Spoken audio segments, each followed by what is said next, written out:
नमस्कार. रक्षाबंधन हा सण आलेला आहे आणि या सणानिमित्त काहीतरी गोडधोड हे व्हायलाच हवे. तर आज आपण झटपट 2 ते 3 साहित्यांपासून पेढा बनवून घेणार आहोत. चला तर मग आजच्या रेसिपीला सुरुवात करूया.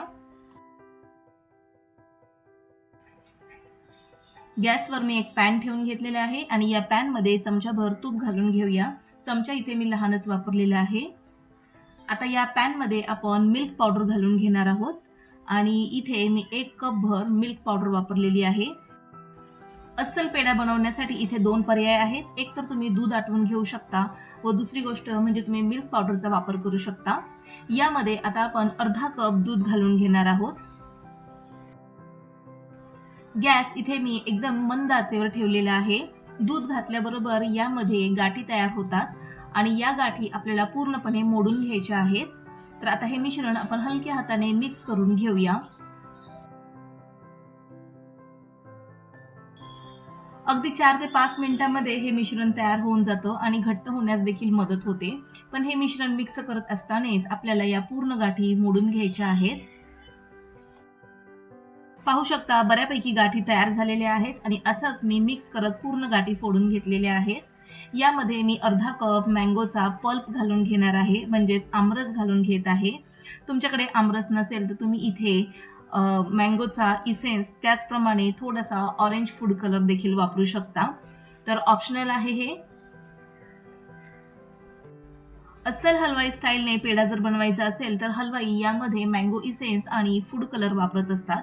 पण आता आपल्याकडे मँगो पल्प आहे म्हणजेच आमरस आहे, तर आपण यामध्ये ओरिजिनल आमरस घालून घेतलेला आहे. आता हे सर्व मिश्रण आपण एकजीव करून घेत आहोत आणि हे मिश्रण पुन्हा आपण एकदा व्यवस्थित मिक्स करून घेऊया. गॅसची आच इथे मी मध्यम आचेवरच ठेवलेली आहे. आता यामध्येच आपण 2 ते 3 चमचे साखर घालून घेणार आहोत. गोड इथे आपल्या आवडीनुसार तुम्ही कमी जास्त देखील करू शकता. तर माझ्या आवडीनुसार इथे मी 3 चमचे साखर घालून घेतलेली आहे. कारण इथे आपण हापूस आंब्याचा रस घालून घेतलेला आहे, तो देखील गोड होता.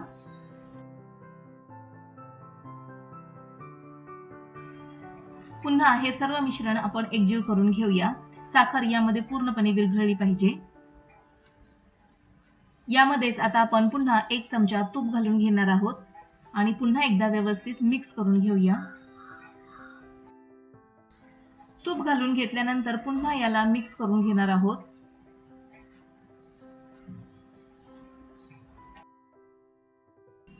मिश्रण व्यवस्थित मिक्स होत आहे. यामध्ये आता आपण वेलचीची पूड घालून घेणार आहोत. तर इथे मी 4 ते 5 वेलचीची पूड घालून घेतलेली आहे. पुन्हा याला आपण व्यवस्थित एकजीव करून घेऊया आणि मिश्रण आता तुम्ही पाहू शकता घट्ट होत चाललेलं आहे. मिश्रण खाली लागणार नाही यासाठी आपल्याला सतत या मिश्रणाला ढवळत राहायचं आहे.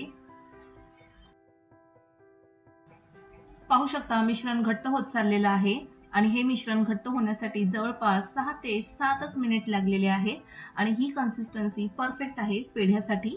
आता इथे मी गॅस बंद करून घेतलेला आहे. आता हे मिश्रण हलकंसं आपल्याला थंड होऊ द्यायचं आहे.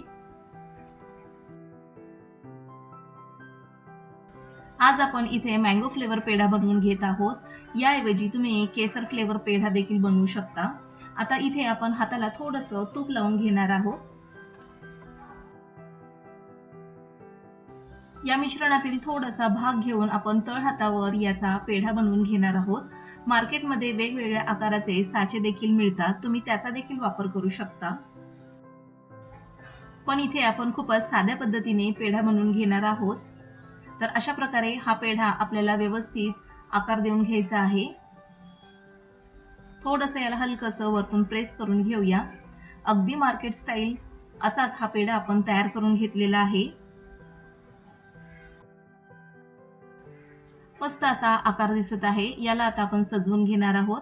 यावर मी पिस्ता आणि बदाम याला किसून तयार केलेली पावडर लावून घेणार आहे.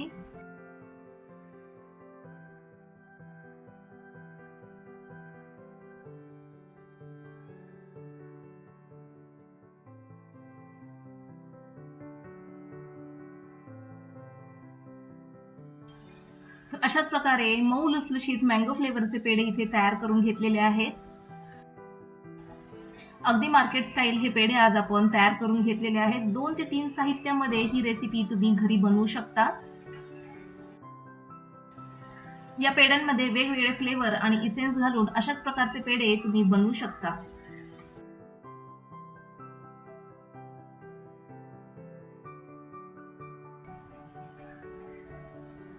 मस्त असा हा पेढा तुम्ही घरच्या घरी तयार करू शकता अगदी कमी खर्चामध्ये. तर या रक्षाबंधनला तुम्ही हा पेढा नक्की बनवून बघा. आजचा व्हिडिओ आवडला असेल तर लाईक करा, सबस्क्राईब करून बेल आयकॉन प्रेस करा. पुन्हा भेटूया नवीन एका इंटरेस्टिंग रेसिपी सहित. तोपर्यंत बाय.